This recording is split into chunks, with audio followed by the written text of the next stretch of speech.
Pois bem, gente, boa noite a quem eu não cumprimentei ainda. Essa é a nossa última aula, né, de conteúdo novo, como eu já tinha explicado para vocês. Amanhã a gente vai fazer a nossa pequena revisão, né? Indico que vocês estejam aí com um caderno, uma folha, tá? Com caneta para anotação. Quem tiver a apostila impressa, que esteja aí também com uma caneta, alguma coisa para marcar, que amanhã é o dia em que a gente tira dúvidas, né? E que eu dou altas dicas, né? De o que pode cair na prova, né? De macetes, tá? Do que cai na prova. E pra galera que é novata aí, eu sei que vocês têm disponível aí os slides, as aulas, né, a apostila, mas eu sempre oriento todo mundo a tentar fazer, pelo menos de primeira, tentar fazer sem consultar, né, fazer, assim, tentar lembrar das aulas, que vocês participam bem, né, tentar fazer sem estar olhando na apostila, porque é uma forma de vocês, né, estarem aí forçando mesmo o conhecimento de vocês, não apenas copiando uma informação, tá? Caso vocês não lembrem de jeito nenhum, não consigam de jeito nenhum, aí sim procura, né, dar uma pesquisada, não colem, tá? É bem complicado essa questão de não colar, mas eu falo não colar do colega, porque já teve casos, né, de colega simplesmente pegar a prova do outro, né, e me mandar igualzinho, né, e é muito chato, tanto pra mim, porque parece que tipo, eu não vou perceber essas coisas, assim, duas pessoas não pensam exatamente igual, né, então é meio que um afronto pra mim você pegar uma resposta igualzinha do seu colega e escrever, né?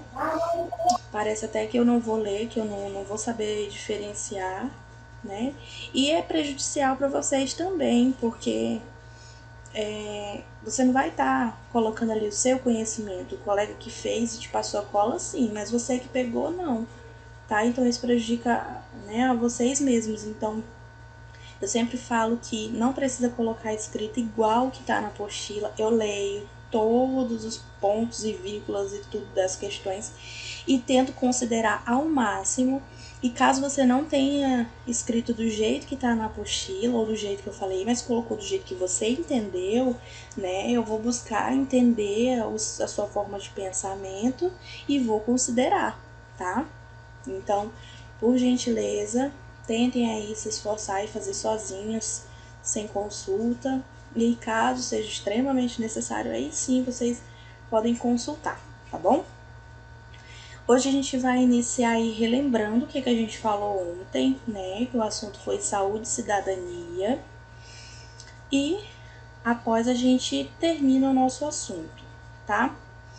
Sobre saúde e cidadania, nós vimos ontem, né, que é um direito à saúde social no Brasil, né, essa luta aí pelas melhores condições de saúde, né, que vem garantindo cada vez mais que as pessoas tenham acesso a esse serviço de saúde e que tenham acesso também à informação, né, à educação em relação à saúde, sobre como cuidar da saúde, né, sobre como prevenir, tá? Então, é um direito, né, de todo cidadão ter acesso aí tanto à saúde quanto a informações sobre ela, tá?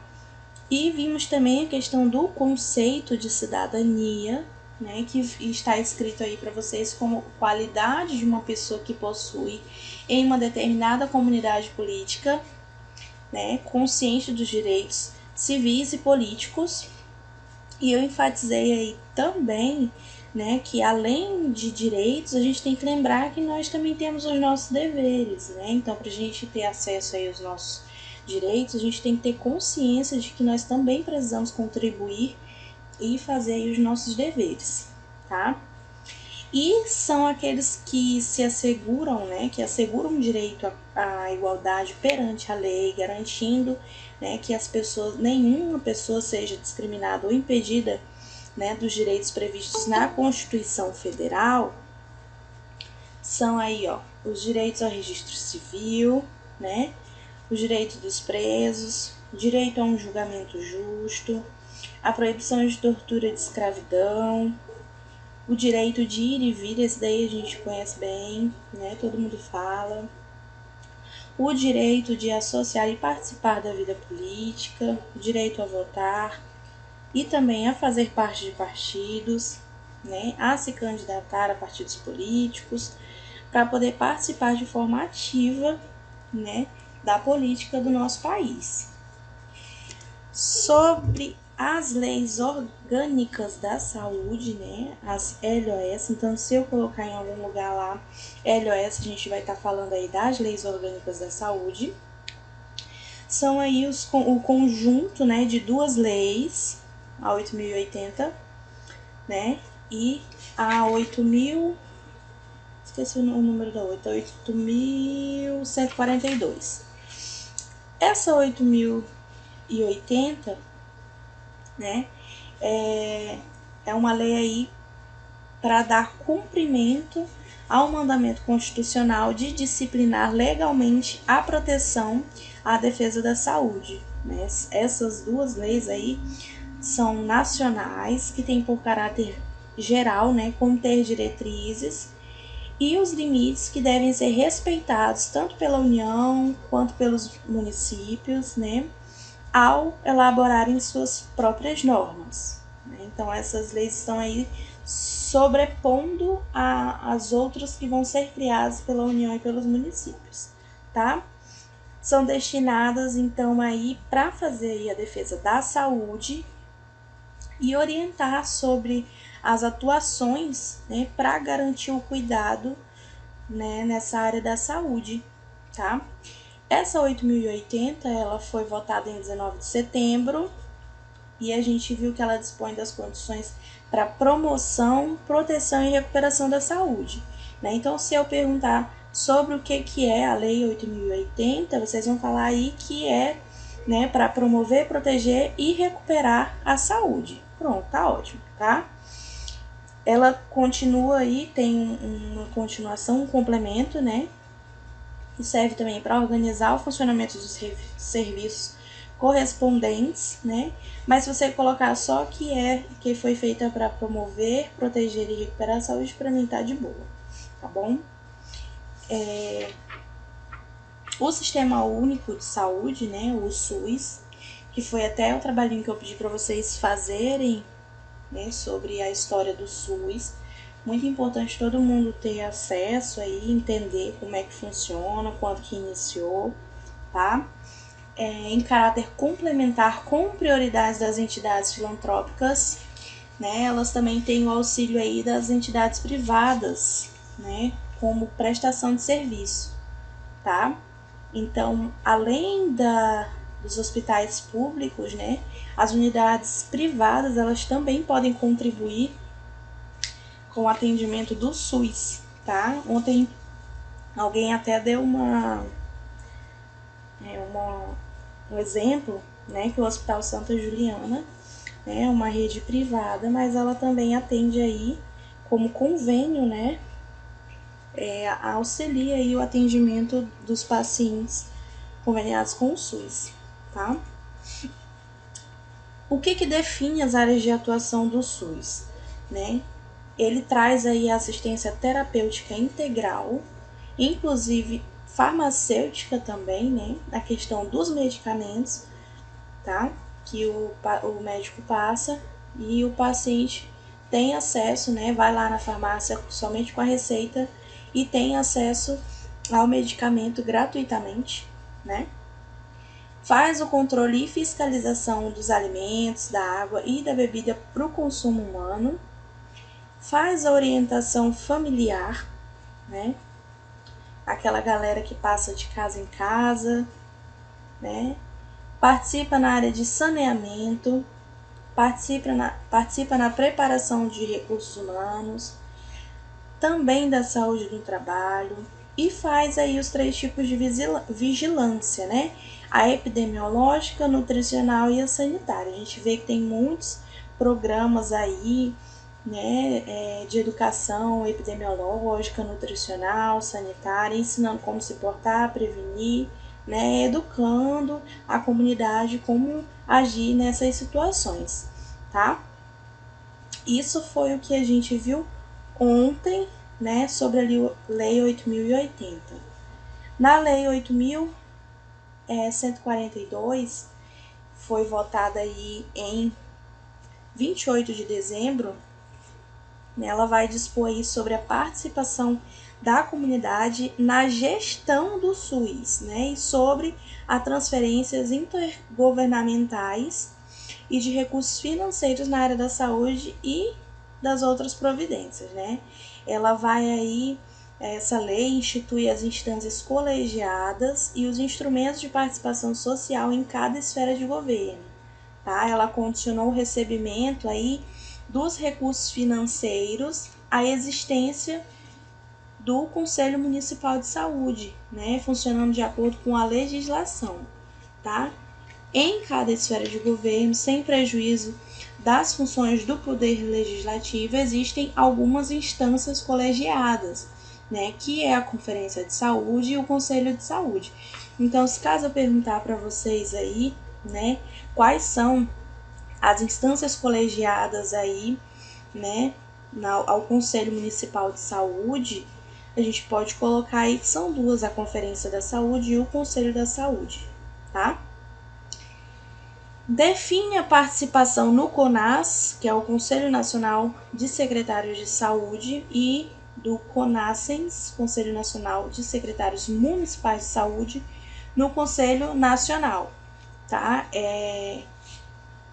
Esses 2 colegiados, né? A Conferência de Saúde e o Conselho de Saúde. Isso foi o que a gente viu ontem sobre as 2 leis, né? 8.080 e 8.142. Hoje nós vamos iniciar falando sobre as normas operacionais básicas, tá?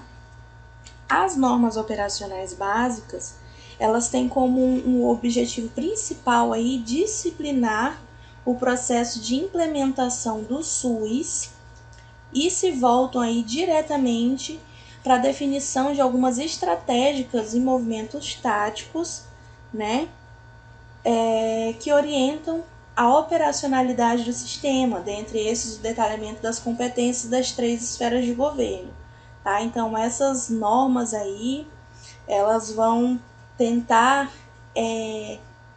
criar estratégias, né, alguns movimentos táticos dentro do SUS, né, para o sistema funcionar de forma detalhada, né, com qualidade, tá?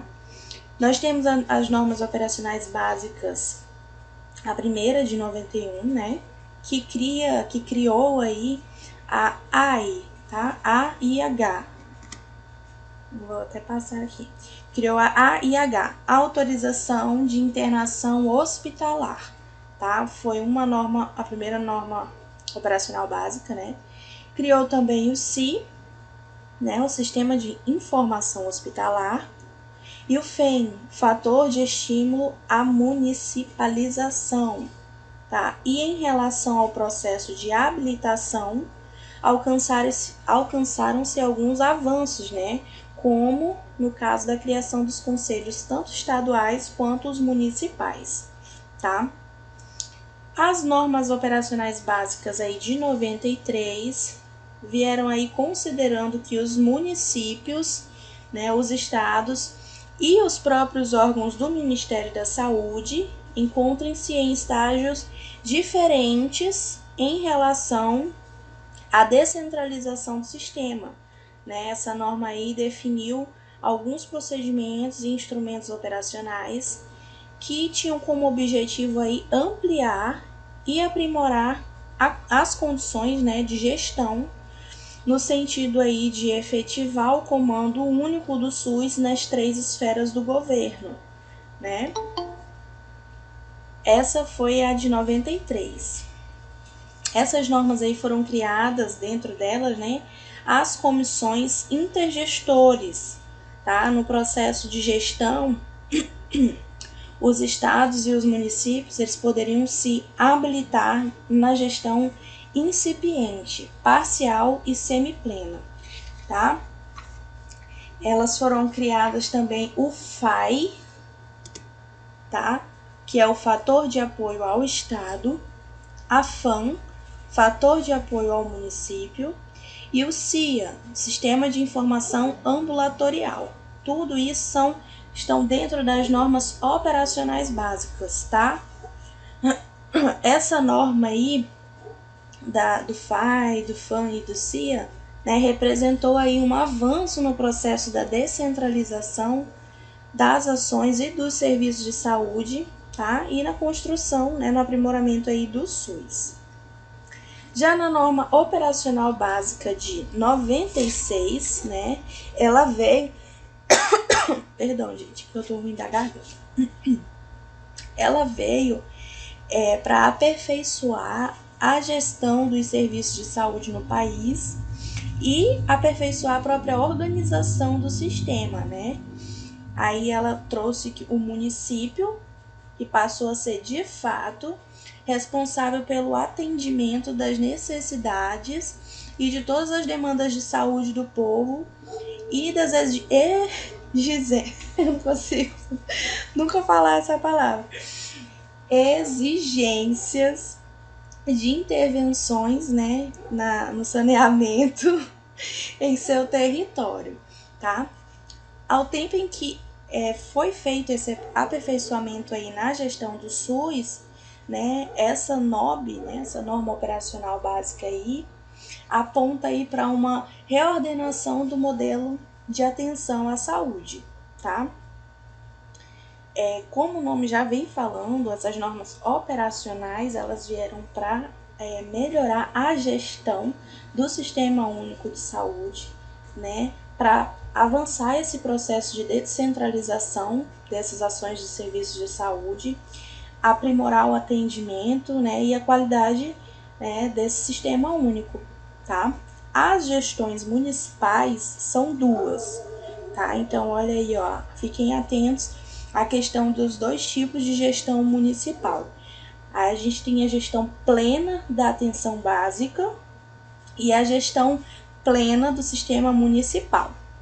As duas recebem recursos, né, de forma regular e automática para o atendimento básico na forma do PAB, tá? Que é o piso de atenção básica, tá? No valor de 10 por ano. Recebem também aí alguns recursos na forma de incentivo para assistência farmacêutica básica, né? Saúde da família, agentes comunitários, carência nutricional, vigilância sanitária e epidemiológica. Então, quem está anotando, quem está grifando, faz aí, ó. 2 tipos de gestão municipal, tá? Gestão plena da atenção básica e gestão plena do sistema municipal. Na gestão plena do sistema, os municípios habilitados recebem os recursos de assistência especializada ambulatorial e hospitalar fundo a fundo, além dos recursos da assistência básica, tá? Então, os sistemas de informação devem ser alimentados mensalmente, tá? Aí nós temos algumas siglas que vocês precisam entender, né? Lembrar aí. Que a primeira é o SIM, Sistema de Informação de Mortalidade. SINASC, Sistema de Informação Nascidos Vivos, né? O SINAM, Sistema de Informação de Agravos e Notificação. SISVAN, Sistema de Vigilância Alimentar e Nutricional. O CIA-SUS, né, que é o Sistema de Informação Ambulatorial do SUS. E o CISUS, que é o Sistema de Informação Hospitalar, né, do SUS. E por último, o CIAB, tá? O Sistema de Informação de atenção básica da saúde da família ou os agentes comunitários, tá? Tá todo mundo ouvindo? É que vocês ficam caladinhos, eu não tenho como saber se vocês estão falando ou entendendo. Deixa eu olhar o chat porque esse novo negócio aqui não deu muito certo. Sim, beleza. Vamos lá, tá quase acabando, gente. Aí, por último, a gente tem as NOAAs SUS do ano de 2001, tá? Esse aí é o último tópicozinho que nós temos, tá? Que é desde 1999, tá? Foi estabelecido aí um processo de avaliação do movimento de descentralização que busca identificar os estrangulamentos e as possibilidades de avanço do SUS, tá? Foi aí implantada em 1999 até 2001, tá? Nesse processo ficou claro a adesão dos municípios brasileiros, né, à descentralização, que atingiu aí 98% da habilitação, né, no total dos municípios do país, tá? No entanto, alguns problemas de natureza aí conjuntural e estrutural ficaram evidentes nesse processo, tá? O estabelecimento de determinados pactos, né, pouco funcionais entre os estados e os municípios, quanto à divisão aí de responsabilidade e partilha da gestão de unidades, dificultar a organização de sistemas municipais e microrregionais, tá? É um dos indicadores mais visíveis das distorções. Outro problema aí de caráter estrutural é a existência exclusiva de condições de gestão polar, né? A plena básica versus a plena do sistema, né? Que não traduzem a heterogeneidade das realidades de ofertas de serviços nas distintas regiões do país, né? E entre os municípios. Então, o problema que era enfrentado, né, era essa dirigência aí entre município e estado, município e microrregiões, né? Ficava um conflito nessas gestões polares aí, tá? Isso aí induzia a busca, a habilitação plena dos serviços de diversos municípios, né? Cuja oferta em um pouco ou nada era diferente da atenção básica. Com o resultado desses estudos feitos aí para melhorar toda essa situação de descentralização, de conflito entre gestões polares, né, foi elaborada essa norma operacional de assistência, né, a NOAS, de 2001, né, que estava em fase de implementação, que assegurou aí o comando único sobre o sistema, incorporou aí a microrregionalização a partir da base legal e ampliou a atenção básica, resgatando o processo de PPI, que é o Programa Pactuado Integral, tá? Avançou a utilização do per capita como forma de repasse, né? E instrumentalizou aí e regulou a relação gestor das duas bases e permite uma maior visibilidade aos processos de pactuação de referências, permitindo aí um maior controle entre os gestores municipais e microrregionais, tá? Então, o que a gente tem a entender sobre essas normas? Conforme foi criado o SUS, esses programas de saúde, né?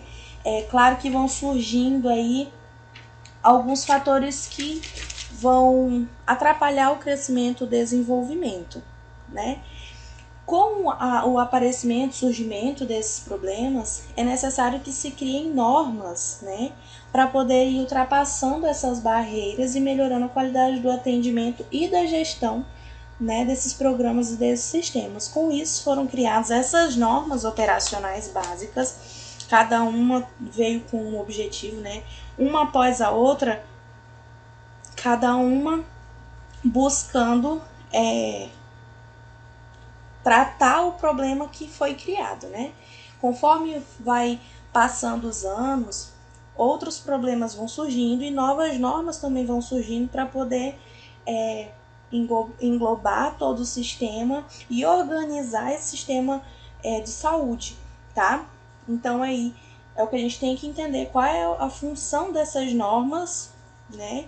Para que elas vieram e para que servem.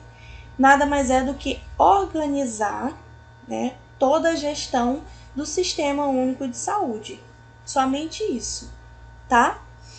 Não vou cobrar muito na prova de vocês sobre essa questão de saber número de leis, o que diz cada uma em cada ano que foi criado.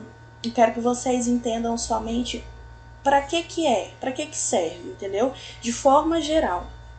Tá? O que eu vou cobrar mais de vocês é a questão de gestão hospitalar, na questão de estrutura, né? Que eu enfatizei bem para vocês, que a gente fez aquela visita para entender como é que pode ser aí a estrutura de uma unidade de saúde, né?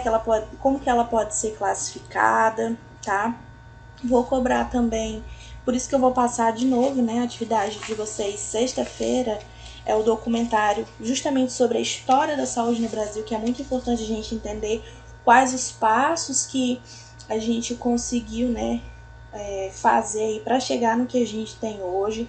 Então vocês precisam entender aí de forma assim ampla, nada muito minucioso, mas de forma mais, né, abrangente aí, o que era a saúde no período colonial, o que era a saúde no período republicano, né, no êxodo rural, no período do sistema aí, da ditadura militar. Então, nada assim muito de datas, não se preocupem muito com datas, tá? Não fico cobrando datas, eu costumo cobrar mais de forma geral a época, tipo, a época da ditadura militar, como que a saúde era tratada, entendeu? No vídeo que eu vou passar para vocês assistirem na sexta-feira, vai abrir mais a visão de vocês, vai dar para entender super de boa. Quem tiver a apostila ou mesmo a pesquisa, né, que vocês fizeram, assistam e anotem os anos que vai aparecendo para vocês relacionarem o ano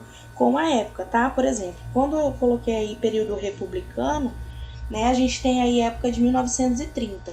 Lá no documentário, não vai colocar a época, tipo o período republicano. Eles vão deixar disponíveis na tela somente o ano, tá? Então, se vocês quiserem encaixar, né, o que está acontecendo ali no vídeo com a época, que é como eu vou cobrar para vocês, anotem só o ano e aí na apostila, nos slides tem o nome do período, tá? E aí vocês relacionam com o que está aparecendo no vídeo com o que a gente está estudando, tá bom? E questão de cuidados, né, na saúde ambiental, né? Todo mundo já tem mais ou menos uma noção, acho que já vem desde o nosso ensino fundamental, quando eu estava falando para vocês sobre educação, né, na área da saúde. A gente já vem estudando aí sobre como cuidar do meio ambiente e tudo. Então a gente meio que já sabe, né, meio que por instinto, sobre essa questão de cuidar do meio ambiente, né, que os resíduos sólidos hospitalares aí têm um agravante um pouco maior, né, porque podem contaminar de forma mais severa o meio ambiente. A gente está falando aí desde os lençóis freáticos, vegetação, animais, tá? Entendam sobre o SUS, tá? Eu vou deixar aqui para vocês de antemão, que eu vou pedir para vocês falarem, né, de forma assim pessoal sobre o SUS, que é o foco maior aqui nessa disciplina, que é para vocês entenderem como que foi criado o SUS. Então vai ter uma perguntinha para que vocês expliquem de forma breve e com as palavras de vocês. Portanto, é praticamente uma questão dada, né? Porque não tem como eu cobrar um conhecimento que cada um tem diferente um do outro, tá? E para vocês entenderem aí as esferas de governo, né, na gestão da saúde, que é aí a gente tem as esferas federal, estadual e municipal, tá? E eu acho que é basicamente isso. Amanhã a gente vê ponto por ponto novamente, tá? Sobre toda a disciplina. E aí eu, como eu estava falando para vocês, fiquem com uma folhinha, uma caneta, que aí eu vou falando para vocês, gente, anota isso aí que vai cair. Anota isso aí que é capaz de cair. Que aí vocês já se preparam melhor para não ficar fazendo pesquisa durante a prova. Fazer a prova aí somente com a cabecinha, lembrando do que foi dito nas aulas. Tá bom, gente?